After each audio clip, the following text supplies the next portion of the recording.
Hello दोस्तों, आप सभी का the logical Indian YouTube channel में बहुत बहुत स्वागत है। मैं हूं एडवोकेट पंकज कुमार त्रिपाठी, लखनऊ से। दोस्तों, स्क्रीन पर 3 चित्र हैं। यह है लॉर्ड मैकाले, यह है सर BN राव और यह है डॉक्टर भीमराव अंबेडकर।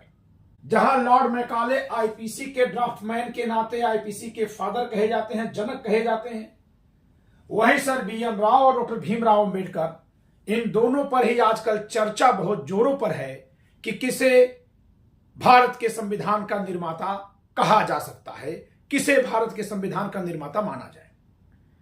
दोस्तों, यानी कि स्क्रीन पर जो चित्र हैं वे 3 लोगों के तो हैं, लेकिन 2 विषयों से जुड़े हुए हैं। जहां लॉर्ड मैकाले आईपीसी से जुड़े हैं, वहीं सर BN राव और डॉक्टर भीमराव अंबेडकर, ये दोनों लोग भारत के संविधान से जुड़े हैं।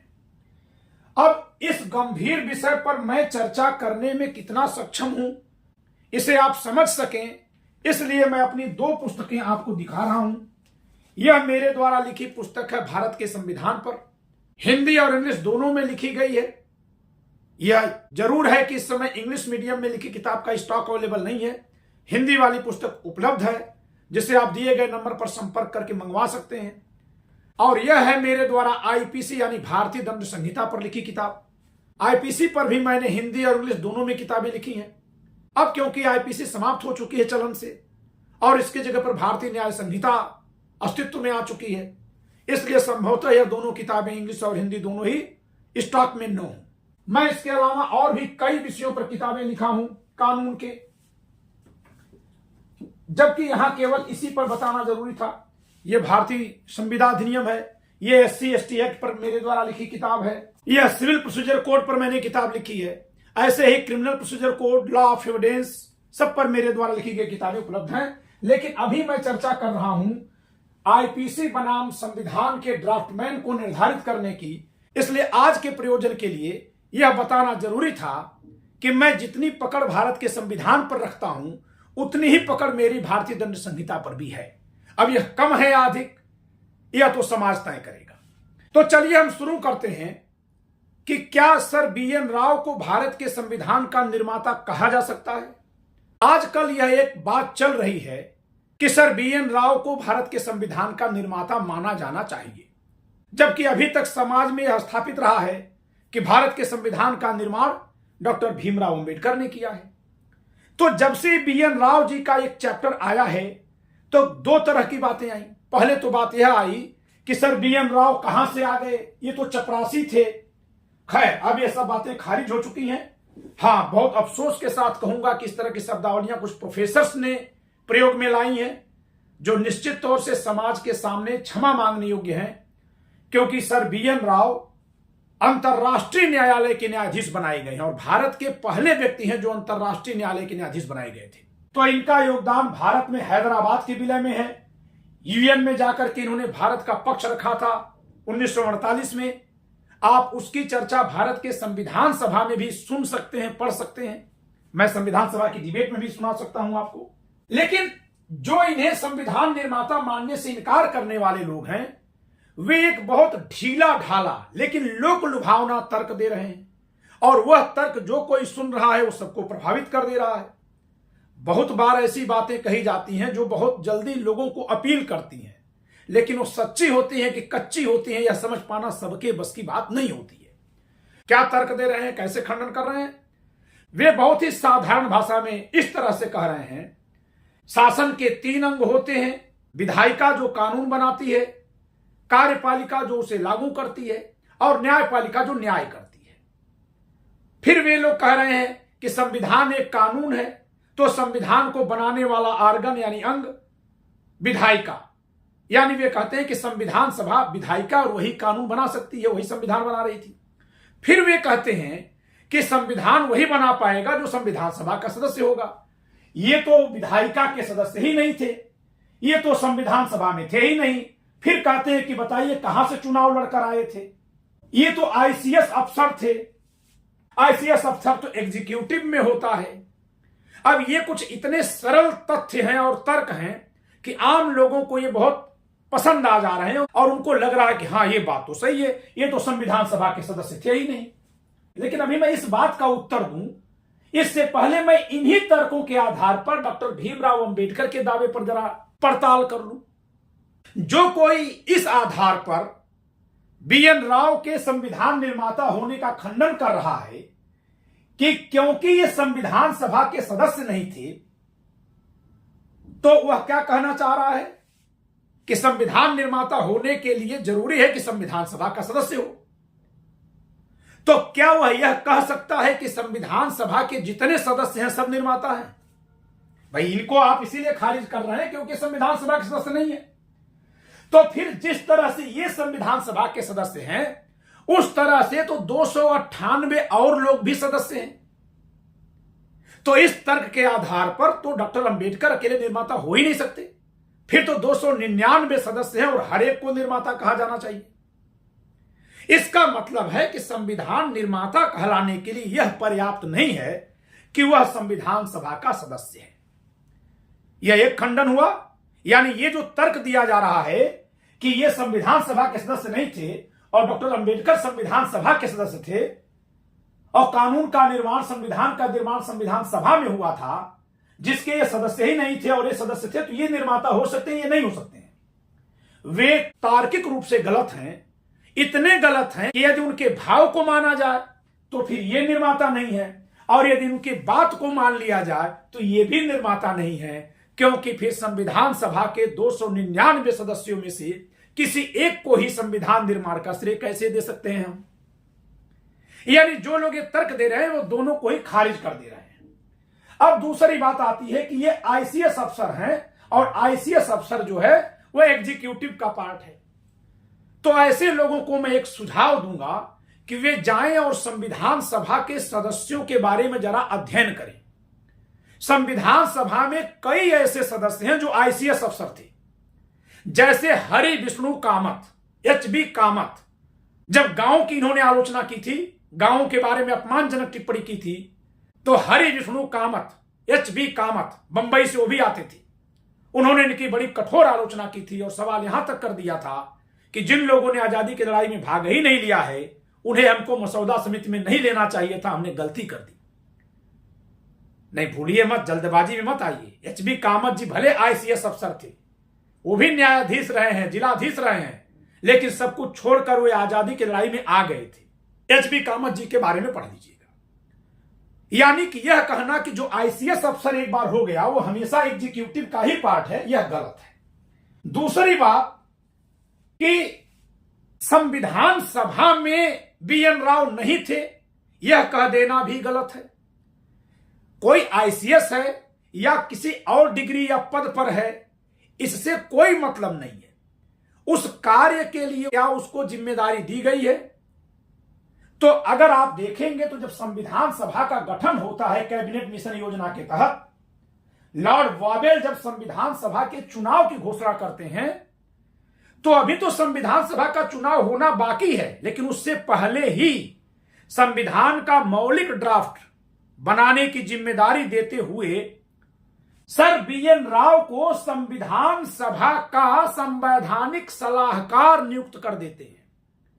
संविधान सभा का संवैधानिक सलाहकार यानी एक ऐसा व्यक्ति जो न केवल ड्राफ्ट तैयार करेगा बल्कि उस ड्राफ्ट को समझने में, पढ़ने में, उस पर चर्चा करने में संविधान सभा को हर समय सलाह देता रहेगा, क्योंकि भारत में संविधान पहली बार बन रहा है।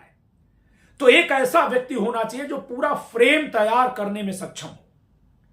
तो यह कहना कि ये कार्यपालिका में थे तो कार्यपालिका में ही तब भी थे जब संविधान बन रहा था, यह तथ्य की जानकारी न होने के कारण से है। सच्ची बात यह है कि उस समय भारत की संविधान सभा में अगर औपचारिक पद के हिसाब से देखा जाए, औपचारिक पद के हिसाब से, तो सबसे बड़ा पद डॉक्टर राजेंद्र प्रसाद का है, तो दूसरा पद संविधान के संवैधानिक सलाहकार के नाते बीएन राव का है। उसके बाद उपाध्यक्षों का नाम आता है, फिर चीफ ड्राफ्ट्समैन एसएन मुखर्जी का नाम आता है। कभी भी आप संविधान सभा ने जो दस्तावेज बनाए हैं उनको पढ़िए, देखिए कैसे लिखा है।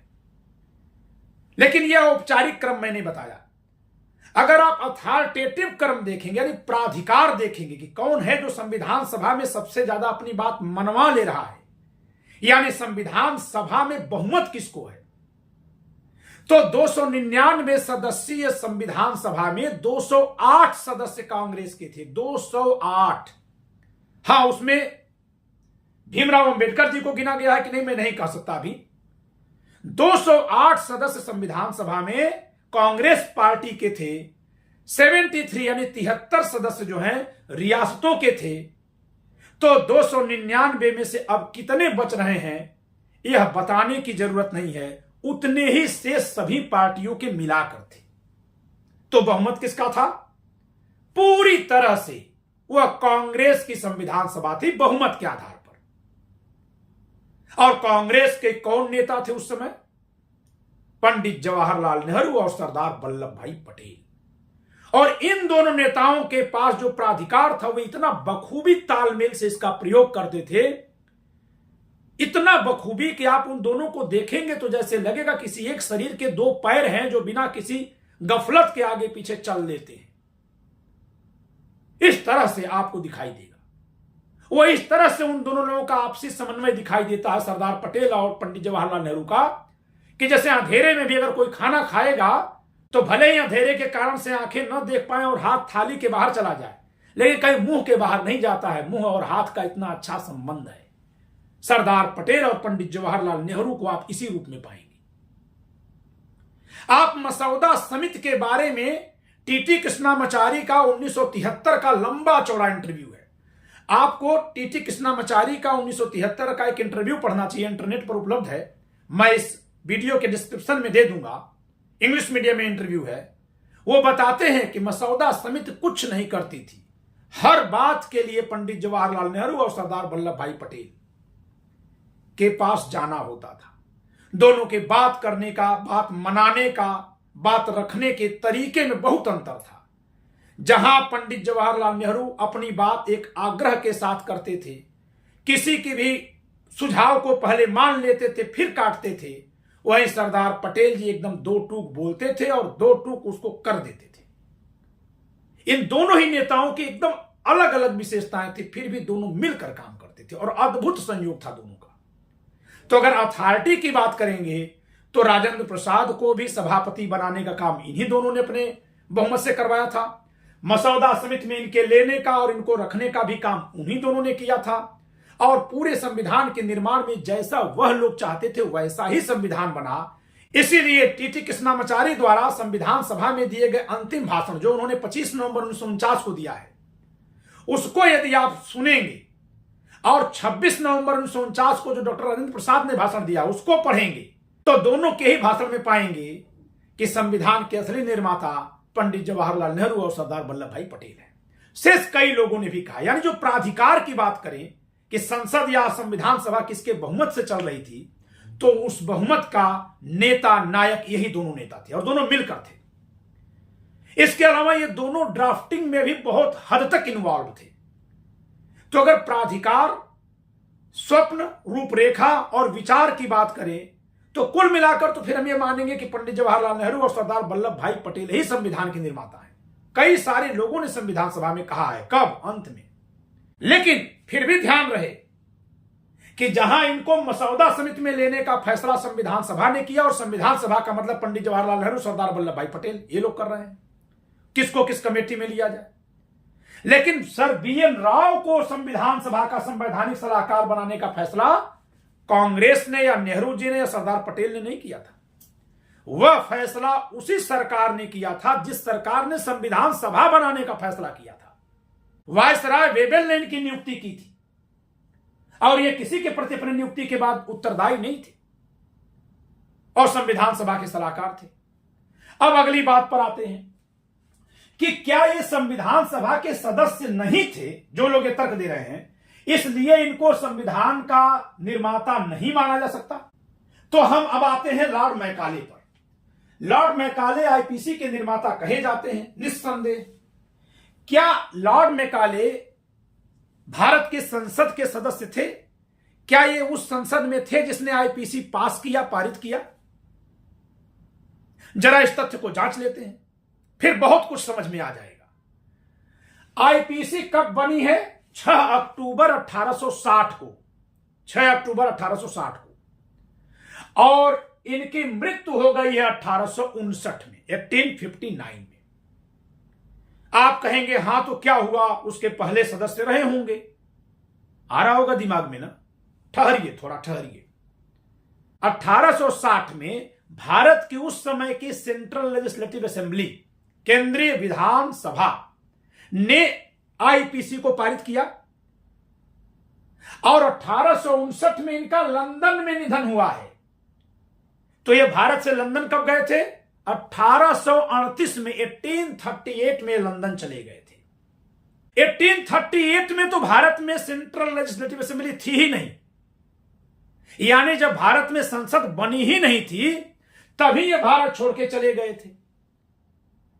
भारत में संसद बनी है 1853 में, लॉर्ड डलहौजी के समय में, 1853 में, और ये चले गए 1829 में।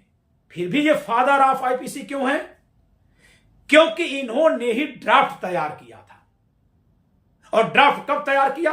1834 से 1837 तक, 1834 से 1837 तक में इन्होंने आईपीसी का ड्राफ्ट तैयार किया था। तो इससे आप स्पष्ट हो गए होंगे कि किसी कानून का निर्माता कहलाने के लिए उस कानून को पारित करने वाले बॉडी का मेंबर होना जरूरी नहीं होता। मैं इनके अलावा एक और उदाहरण दे देता हूं, फिर इन पर चर्चा करूंगा। आप जरा गूगल करके पढ़िएगा कि इंडियन एविडेंस एक्ट 1872, भारतीय साक्ष्य अधिनियम 1872 का फादर किसे कहा जाता? Who is father of the Indian evidence act 1872?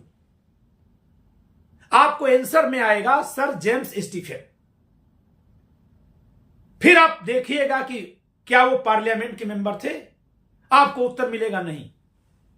फिर वो क्यों फादर कहे जाते हैं? क्योंकि उन्होंने ड्राफ्ट किया था। तो इसका मतलब ये हुआ कि अगर हम लॉर्ड मैकाले की तर्ज पर देखें, और क्योंकि ये पुरानी संहिताएं हैं, कानून है, इन्हीं कानूनों के निर्माण की प्रक्रिया यहां अपनाई गई है बाद में। हमारे देश में कोई इस तरह से तो कानून बनता नहीं था। तो किसको निर्माता माना जाए यह यहां से नहीं निर्धारित होगा, हम इधर से ही निर्धारित करेंगे, क्योंकि हमको उदाहरण पहले का देखना पड़ेगा, बाद का नहीं, पहले का। तो अगर हम पहले का उदाहरण देख रहे हैं तो जरूरी नहीं है कि जिसको हम उसका निर्माता कहें वह संसद का सदस्य भी रहा हो, उस विधायिका का सदस्य रहा हो जिसने उसको पारित किया।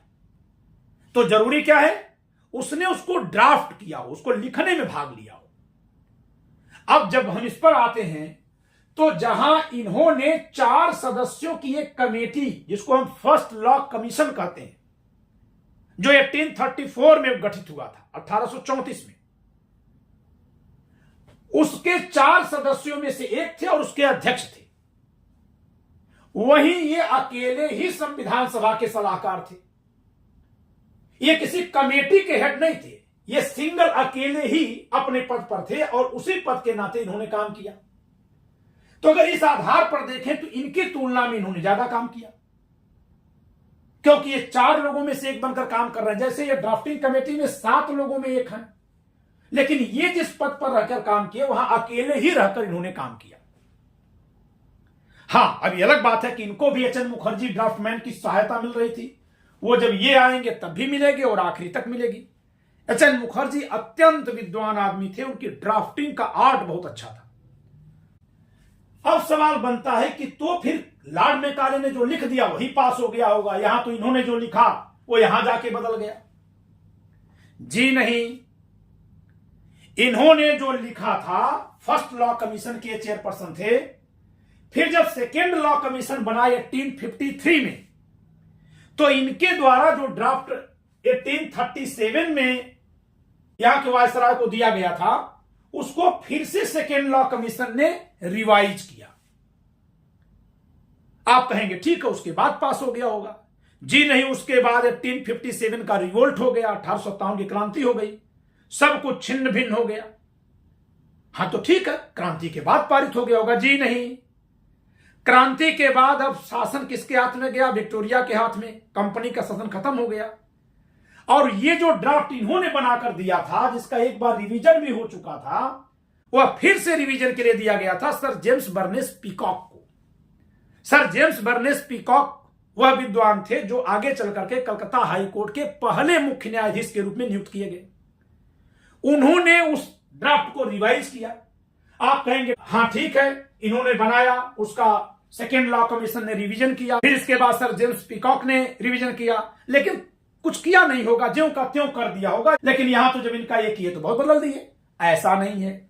आप जब इनकी रचना को पढ़ेंगे, उसके ड्राफ्ट को, तो इसमें बहुत सारे ऐसे चैप्टर हैं जो बाद में रखे ही नहीं गए, हटा दिए गए। जब वो संहिता पारित हुई है तो इनके द्वारा ड्राफ्टेड कई सारे प्रोविजन, कई सारे चैप्टर्स को हटा दिए गए, पूरे पूरे चैप्टर को ही हटा दिया गया। यही हाल यहां भी हुआ है। इन्होंने प्रिवेंशन ऑफ करप्शन से संबंधित प्रोविजन भी लिखा था संविधान में, जिसे हटा दिया गया। यानी जैसे इनके द्वारा बनाए गए ड्राफ्ट का फिर से revision a committee to scrutinize the first draft constitution committee ने किया, जिसको हम ड्राफ्टिंग कमेटी कहते हैं, वैसे ही इनके द्वारा बनाए गए ड्राफ्ट का भी रिवीजन हुआ है। अब हम थोड़ा सा उस आईपीसी की हिस्ट्री आपको दिखा दें। ये देखिए, मैकाले ने दंड संहिता का मसौदा तैयार किया। ये दैनिक जागरण के पेज को मैंने क्रॉप करके लगाया है। सन 1834 के विधि आयोग के अध्यक्ष के रूप में थॉमस बर्मिंगटन मैकाले ने एक दंड संहिता का मसौदा तैयार किया, जो बाद में भारतीय आपराधिक कानून का आधार बना। फिर क्या है, मैकाले के 1867 में मौत। मैकाले ने भारत छोड़ दिया कब? 1838 में इंग्लैंड लौट गए, 34 में विधि आयोग के अध्यक्ष बने, 38 में लौट गए, और 1859 में उनका इंग्लैंड में निधन हो गया। तो अब आपको एक प्रूफ मिल गया कि ये उस पार्लियामेंट के मेंबर नहीं थे जिसने पारित किया था, जैसे ये उसके मेंबर नहीं थे। लेकिन ये तब भी जिस समय संविधान बन रहा है, उस समय भी कॉन्स्टिट्यूएंट असेंबली के एडवाइजर के तौर पर हर जगह मौजूद है। आप पढ़िएगा टीटी कृष्णामाचारी के इंटरव्यू को, जो 1973 में लिया गया है, बहुत ही फेमस इंटरव्यू उनका है।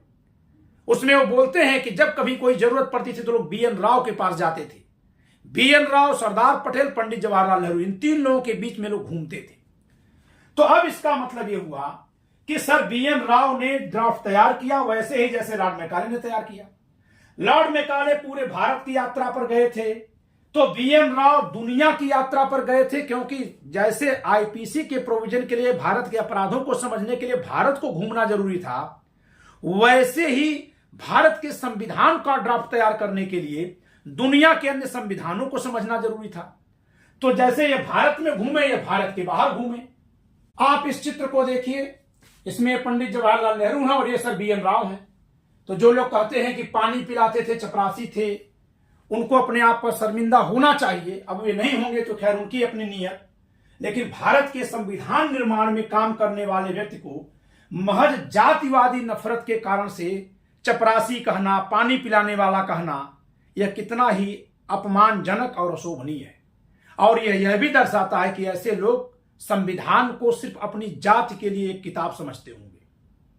अभी मुझे पता चला है कि किसी ने कहा है कि सर्वेंट कहकर संबोधित किया है। जी हां, जब हैदराबाद का मुद्दा ईवीएम में गया था, तब डॉक्टर राजेंद्र प्रसाद को एक पत्र लिखा था बीएन राव ने। तो इन्होंने कहा कि being servant of the nation, मैं उपलब्ध हूं, आप अगर उचित समझे तो हमको वहां भेजिए। Being servant of the nation, देश का नौकर, देश का सेवक होने के कारण से कोई प्रोफेसर ऐसी व्याख्या करे कि सर्वेंट शब्द लगा इस नाते चाय पिलाने वाला है, तो फिर तो प्रोफेसरी पर भी सवाल उठने लाजमी हो जाएंगे। किस तरह की बात की जा रही है? तो ये एक चित्र देखिए, उस समय भारत के प्रधानमंत्री हैं, जिस समय बीएन राव जी संविधान सभा के संवैधानिक सलाहकार हैं, और ये चित्र आप देख लीजिए। अब ये चित्र आप देखिए, सर बीएन राव, पंडित जवाहरलाल नेहरू, और लोगों को तो मैं नहीं पहचान पा रहा हूं ये, लेकिन ये सर बीएन राव है। सोच लीजिए कि कौन है? इतने लोग ये खड़े हैं, ये विदेशी कोई हैं, खड़े हैं, ये भी कोई विदेशी ही हैं। चित्र में नाम नहीं लिखा है। अब ये देखिए, यूनाइटेड नेशंस में है सर बीएन राव, और वहां ये अन्य देशों के प्रतिनिधि लोग हैं जिनसे ये बात कर रहे हैं। ये सर बीएन राव हैं, और ये कहीं दुनिया के किसी दूसरे देश में गए हैं संभवतः संविधान के बारे में कुछ समझने। ये चित्र देख लीजिए, ये सर बीएन राव जी हैं, ये फॉरेन ट्रिप पर जिस समय है तब की तस्वीर है।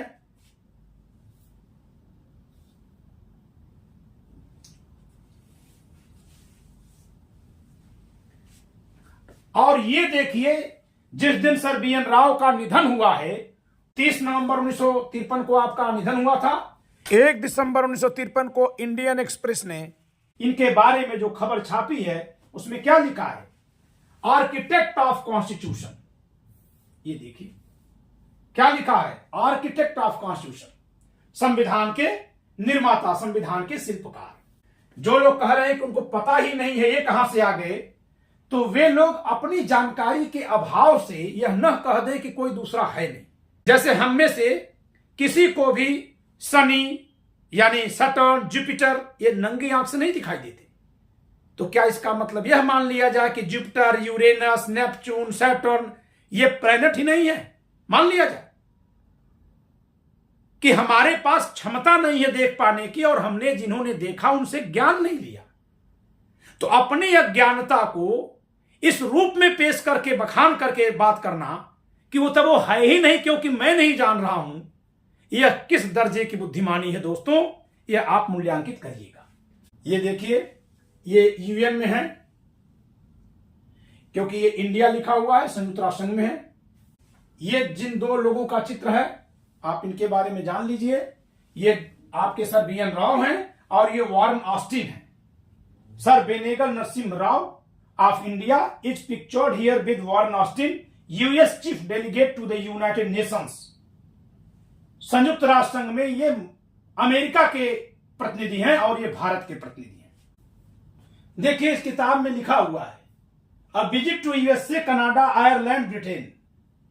Sir B.M. Rao was deputed by the President of Constituent Assembly to visit the countries mentioned in the heading of this chapter for personal discussion of important features of India's draft constitution with leading constitutional experts.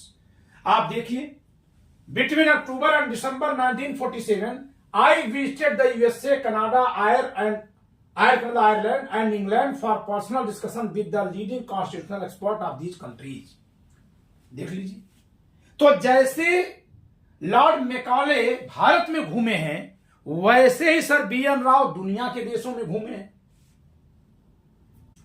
अब ये अगर आप 14 जुलाई 1947 का संविधान सभा की debate को देखेंगे, तो इसमें जो है बर्मा विधान परिषद के सभापति का संदेश पढ़ा गया, यानी बर्मा संविधान सभा के सभापति का संदेश आया है। जो लोग यह कहते हैं कि बर्मा के संविधान में बी.एन. राव का योगदान था कि नहीं था, इसको जरा देख लिया जाता है। पृष्ठ संख्या 14, ये देखिए, 14 जुलाई 1947 को बर्मा के विधान परिषद यानी बर्मा की संविधान सभा के सभापति का संदेश यहां पढ़ा गया है। भारत की संविधान सभा में कौन पढ़ रहा है? संविधान सभा के अध्यक्ष हैं डॉक्टर राजेंद्र प्रसाद। क्या लिखा हुआ है?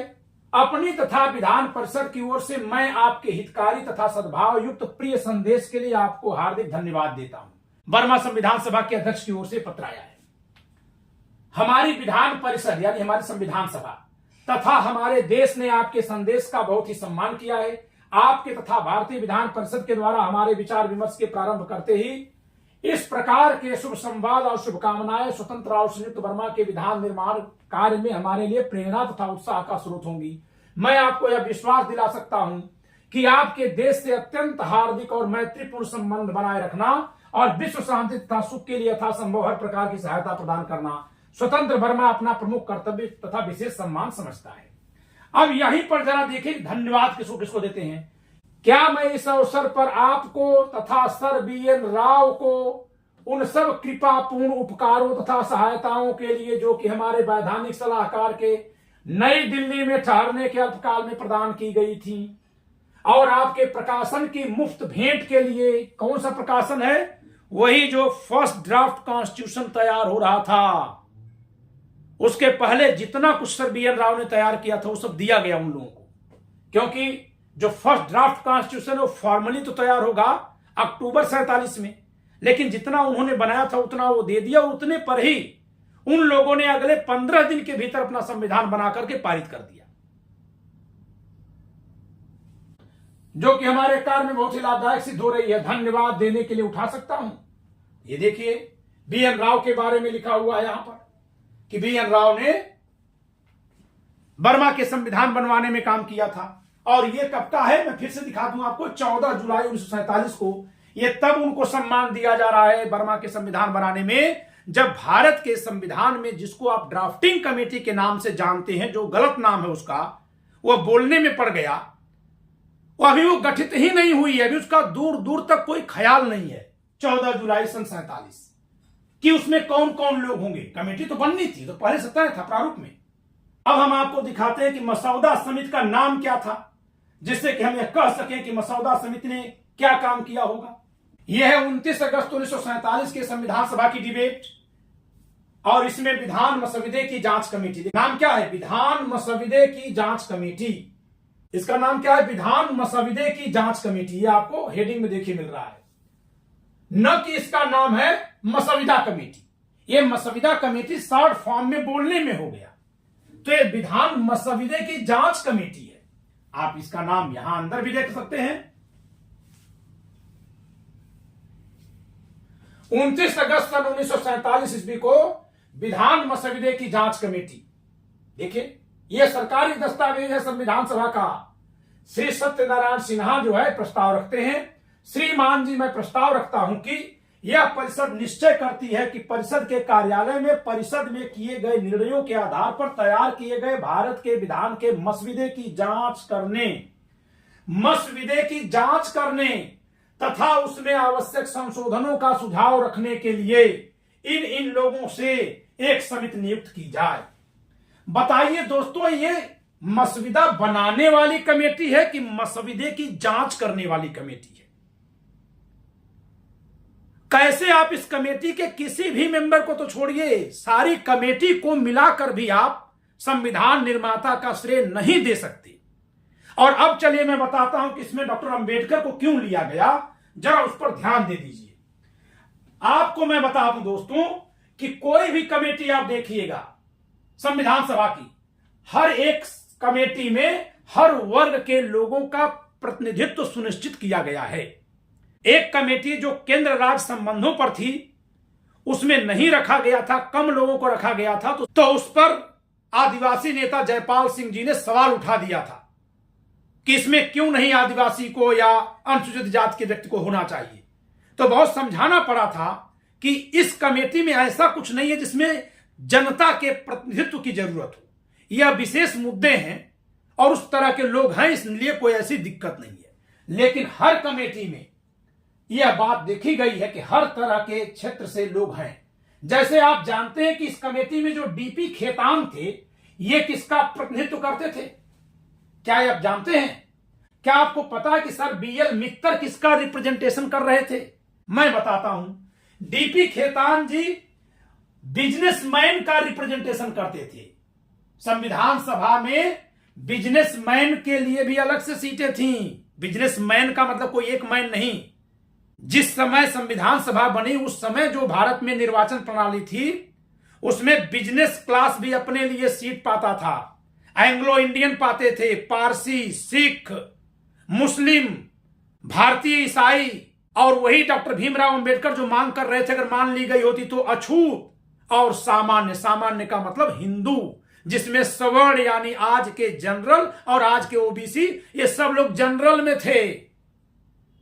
और इन सबसे अलग अछूत के लिए पृथक निर्वाचक मंडल की पृथक सीट की मांग कर रहे थे डॉक्टर भीमराव अंबेडकर, जिसको कहते हैं कम्युनल अवार्ड।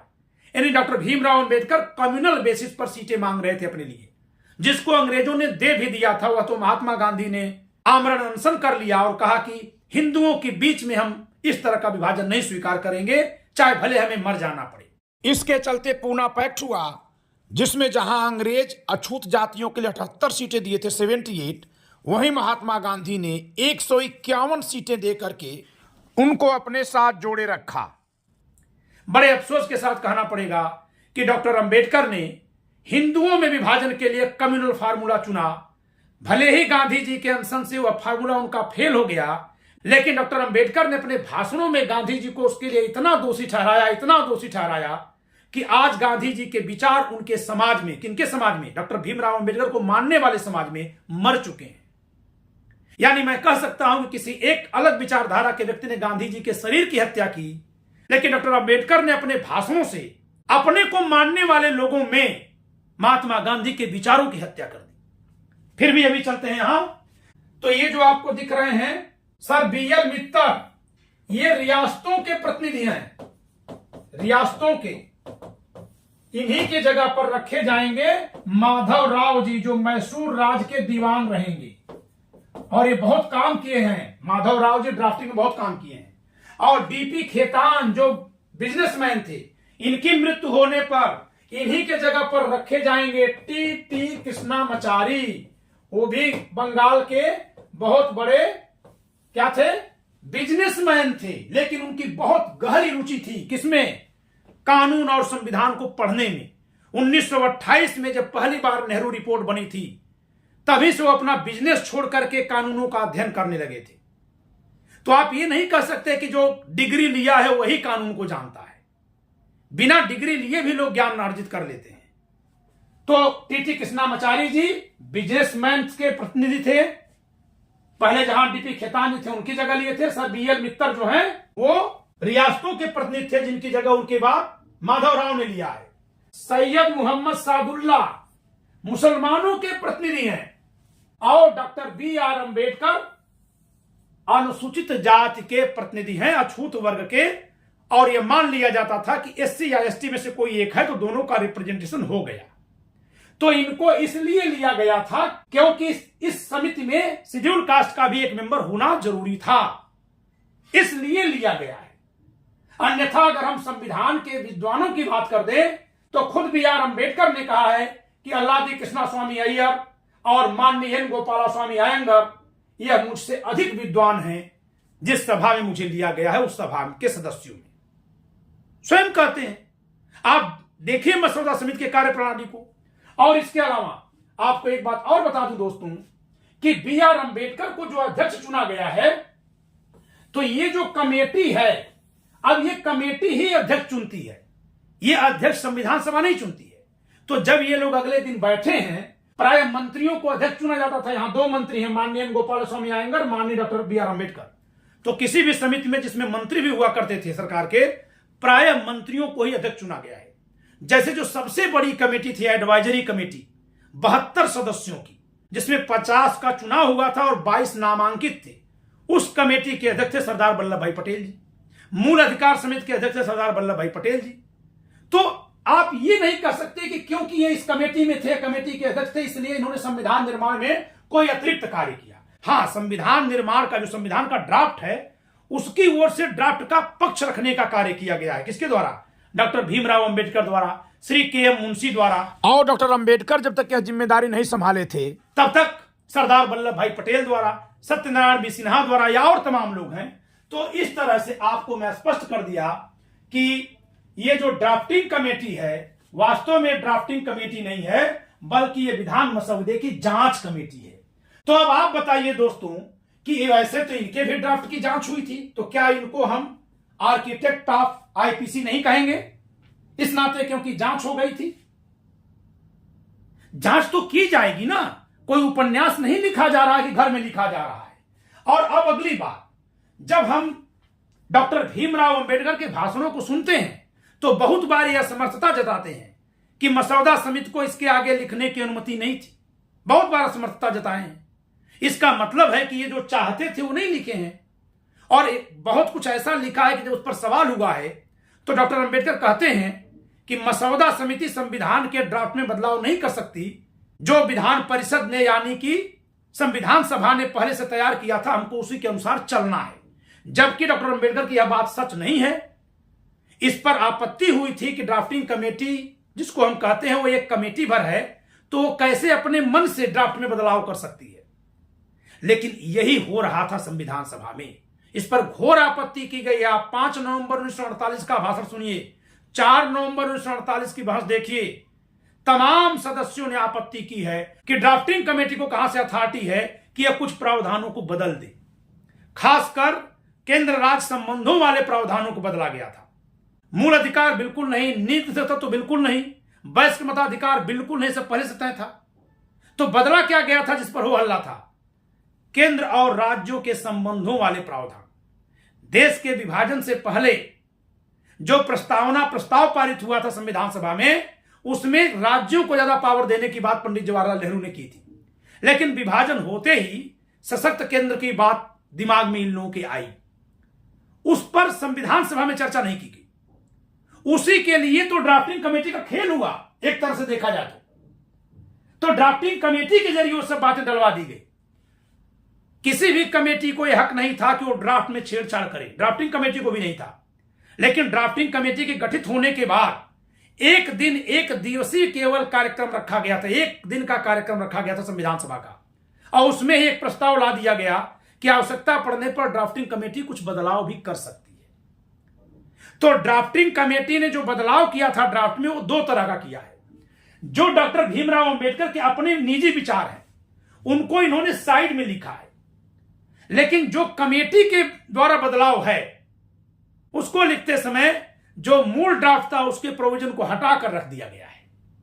यानी संविधान का ड्राफ्ट जब मसौदा समिति के पास जांचने के लिए गया तो वहां कांग्रेस के जो नेता थे, यानी जो उस समय देश के नेता थे, पंडित जवाहरलाल नेहरू और सरदार वल्लभ भाई पटेल, वे तमाम उन प्रावधानों को मसौदा समिति के जरिए भी जुड़वाए हैं जिन प्रावधानों पर संविधान सभा में कभी चर्चा हुई ही नहीं थी। और इसी नाते 4 नवंबर 1948 को या 5 नवंबर 1948 को या उसके बाद के, यानी नवंबर 1948 के बाद की डिबेट्स को आप देखेंगे तो उस पर खूब शोर शराबा हुआ है संविधान सभा में। अब जैसे डॉक्टर भीमराव अंबेडकर के इस वाक्य को पढ़िए, ये 4 नवंबर 1948 को डॉक्टर भीमराव अंबेडकर संविधान सभा में ड्राफ्ट को रखते हुए बात कर रहे हैं। क्या लिख रहे हैं कि विधान परिषद ने उक्त समिति को यह भी आदेश दिया था कि कतिपय विषयों में वह भारत सरकार के 1935 के एक्ट में दी हुई प्रावधानों का ही अनुगमन करे, दिए हुए प्रावधानों का ही अनुगमन करे। Drafting committee was not a free committee. आदेश दिया था विधान परिषद ने संविधान सभा में। मुझे आशा है कि सिवाय उन बातों के जिनका हवाला मैंने 21 फरवरी 1948 ईस्वी के अपने पत्र में दिया था, जिसमें मैंने बताया था कि मसौदा समिति ने वहां मार्गांतर ग्रहण किया है और क्या उसने विकल्प सुझाए हैं, आप यही पाएंगे कि मसौदा समिति ने आपके सभी आदेशों का पालन सच्चाई से किया है। यानी कि मसौदा समिति ने वही किया जो उसको आदेश दिया गया था, और जो विकल्प सुझाए हैं वो वहां उनको बगल में लिखा है उन्होंने। अब आप यहीं पर आगे इसी भाषण में पढ़ेंगे, 4 नवंबर 1948 के भाषण में 76 से 77 पृष्ठ पर आप चलेंगे। यहां डॉक्टर भीमराव अंबेडकर क्या कह रहे हैं, विधान के मसौदे की इसलिए भी आलोचना की गई है कि इसमें अल्पसंख्यकों के संरक्षण की व्यवस्थाएं रखी गई हैं, इसके लिए मसौदा समिति जिम्मेदार नहीं है। यानी संविधान के ड्राफ्ट की आलोचना हुई थी कि अल्पसंख्यकों के संरक्षण के लिए प्रावधान किए गए हैं। ये प्रावधान पंडित जवाहरलाल नेहरू ने लिखवाया था। तो उस पर जब आक्षेप किया गया कि देश का विभाजन हो गया, अब किसके संरक्षण की बात हो रही है, तो उस पर बचाव करते हुए डॉक्टर भीमराव अंबेडकर ये नहीं कह रहे कि मसौदा समिति ने लिखा है। यहां देखिए क्या कह रहे हैं, इसके लिए मसौदा समिति जिम्मेदार नहीं है, इसे तो विधान परिषद के निर्णयों के अनुसार चलना था। तो कहां ड्राफ्टिंग कमेटी अपनी तरफ से कुछ लिख रही है, आप देख लीजिए ना, कहां लिख रही है आप बताइए। इसी के थोड़े ऊपर देखिए, इसी दिन 4 नवंबर को ही अपने भाषण में डॉक्टर भीमराव अंबेडकर क्या कह रहे हैं कि हमारी ग्राम पंचायतों पर, अपने ग्राम पंचायतों पर कह रहे हैं, मुझे तो प्रसन्नता है कि विधान के मसौदे में ग्राम को अलग फेंक दिया गया है और व्यक्ति को राष्ट्र का अंग माना गया है। यानी कि ग्राम पंचायत संबंधी प्रावधान को हमने संविधान में जगह ही नहीं दी है। तो ठीक है, अगर डॉक्टर भीमराव अंबेडकर संविधान लिख रहे थे तो उन्होंने अगर जगह नहीं दी और संविधान सभा में आके कह भी दिए, तब तो उनकी बात को मान लिया जाना चाहिए। लेकिन 22 नवंबर 1948 को संविधान सभा की जो डिबेट हुई है उसको देख लीजिए, यह है, और इसमें आपको मिलेगा, यहां श्री एच.डी. कामत, हरि विष्णु कामत जी ये पेश करेंगे क्या चीज, एक संविधान संशोधन जिसमें ग्राम पंचायतों के संबंध में प्रावधान करने की जिद करते हैं। डॉक्टर अंबेडकर इस संशोधन पर कुछ कहना चाहते हैं। मैं प्रस्ताव करता हूं कि यह मामला स्थगित रहे, लेकिन इसी दिन यह पारित होता है। देखिए, उन्होंने एच.बी. कामत पर तो स्थगित करने की बात की, माननीय श्री के संतानम जो मंत्री हैं उन्होंने फिर प्रस्ताव कर दिया राज्य ग्राम पंचायतों का संगठन करने, ग्राम पंचायतों वाला फिर से प्रस्ताव आया और अब यह पारित हो जाएगा, इसी दिन यह पारित होगा। ये सब बहस चल रही है। प्रश्न यह है कि अनुच्छेद 31 के बाद एक नया अनुच्छेद जोड़ा जाए। राज्य ग्राम पंचायतों का संगठन करने के लिए कार्यवाही करेगा और उन्हें स्वशासन के अंगों के रूप में प्रकार्य करने देने के लिए उन्हें यथावश्यक शक्ति एवं प्राधिकार प्रदान करेगा। प्रस्ताव स्वीकृत हो गया। डॉक्टर भीमराव अंबेडकर ने 4 नवंबर 1948 को गांवों की कठोर निर्मम शब्दों में आलोचना करते हुए उन्हें कूपमंडूकता के परनाले बताते हुए हमारे गांवों को सांप्रदायिकता और अज्ञानता की कंदराएं कहते हुए आलोचित किया था और ग्राम पंचायत जैसी व्यवस्था को फेंक देने की बात की थी। यदि वे संविधान निर्माण के लिए हकदार होते, सशक्त होते, कर रहे होते, तो उनके द्वारा इतनी तीखी आलोचना करने पर भी न केवल उसी दिन उनके मसौदा समिति में लिए जाने पर सवाल खड़े कर दिए गए थे, बल्कि उसके बावजूद भी ग्राम पंचायतों के गठन संबंधी प्रावधान संविधान सभा में पारित हुआ है और यह भारत के संविधान के वर्तमान अनुच्छेद 40 में है। आप देख लीजिए। और इस पर जब यह पारित हो रहा था, प्रस्ताव लेने से पहले, वोटिंग लेने से पहले, ये क्या कह रहे हैं डॉक्टर भीमराव अंबेडकर, जैसा कि मैं कह चुका हूं, मैं संशोधन को स्वीकार करता हूं, मुझे और कुछ आगे नहीं कहना है।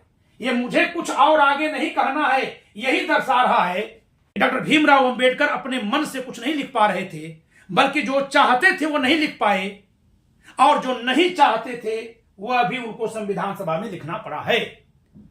तो अब आप बताइए कि आप किस तरीके से कह सकते हैं कि मसौदा समिति, जिसका नाम है मसौदे की जांच करने वाली समिति, उस मसौदे समिति से एक सदस्य को आप कह देंगे संविधान का निर्माण किया, और जिस व्यक्ति ने संविधान का ड्राफ्ट बनाया, पूरे दुनिया को घूम घूम करके ड्राफ्ट के बारे में अध्ययन किया। कुछ लोग यह कहते हैं कि तमाम कमेटियां जो बनी थी उनकी रिपोर्ट्स को कंपाइल किया है BN राव जी ने। तो इस संबंध में मैं उनको अवगत करा दूं कि यह सच है कि कमेटियों की रिपोर्ट्स को भी कंपाइल किया है, लेकिन सारे प्रोविजन के लिए सब जगह कमेटियां ही नहीं थी, पहली बात। दूसरी बात, कमेटियों में जो लोग चर्चा कर रहे थे उनको डॉक्यूमेंट्स कौन दिया था? हर एक पॉइंट पर अलग अलग ड्राफ्ट बना करके ये दिए हुए थे पहले से, और समय समय पर यह भारत के संविधान पर अलग अलग एस्से लिख लिख करके दे रहे थे। यानी कि ये रफ मटेरियल, कच्चा मटेरियल, रॉ मटेरियल तैयार करके दे रहे थे और बाद में इन्होंने कंपाइलेशन भी किया। तो ड्राफ्टिंग में सर BN राव का योगदान सर्वाधिक है। अथॉरिटी के आधार पर यह कह सकते हैं कि संविधान का निर्माण पंडित जवाहरलाल नेहरू और सरदार वल्लभ भाई पटेल की वजह से हुआ। लेकिन अगर कंटेंट के बुनियाद पर देखेंगे तो कंटेंट पसंद करने की अधिकारिता तो पंडित जवाहरलाल नेहरू और सरदार वल्लभ भाई पटेल के पास थी। वे जैसा चाहेंगे वैसा ही संविधान बनेगा। लेकिन उन कंटेंट्स को खोजने और उनको कंपाइल करने, उन पर चर्चा करने में सभी सदस्यों को सक्षम बनाने के लिए उनको मटेरियल देने, इन सभी कार्यों में सर BN राव जी का जो योगदान है, उस आधार पर डॉक्टर भीमराव अंबेडकर की तुलना में इनका योगदान कई गुना अधिक है, कई गुना अधिक है, कई गुना अधिक है। इसलिए अगर इन दोनों में तुलना की जाएगी तो सर BN राव का पलड़ा इस टाइटल के लिए भारी पड़ेगा। अब आप इस बात को लेकर के तथ्यों के आधार पर मूल्यांकन करें, इतना ही सही है। इस आधार पर कहीं इनके नाम पर इनको अपमानित करना या इनके नाम पर इनको अपमानित करना संविधान का अपमान है, यह नहीं करना है। मैंने तथ्य आपके सामने रख दिए। इस वीडियो में इतना ही।